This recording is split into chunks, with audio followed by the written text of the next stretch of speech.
मुख्यमंत्री भरडेंकडून छत्रपती संभाजीनगरमध्ये नुकसानीची पाहणी केलेली आहे। मान्य उद्धव ठाकरे साहेब 5 जिल्ह्यांमध्ये जात आहे।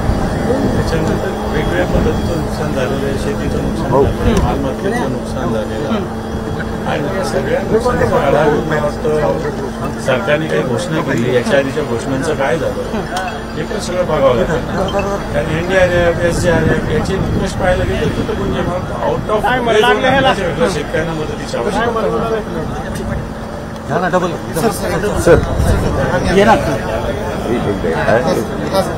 सर कारगाव पासून आता नुकसान पाहणी पूर्ण मराठवाड्यात आहे। आज मान्य उद्धवजी ठाकरे साहेब, संजय राऊत साहेब आहेत, या सगळ्या वेगवेगळ्या भागाची ते पाहणी करतात।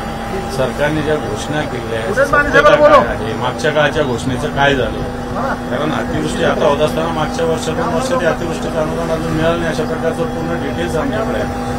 दुपारच्या नंतर या सगळ्या गोष्टी आम्ही फडणवीस मदत जाहीर करतो, मदत जाहीर केली आणि मग पाहणीसाठी आलो।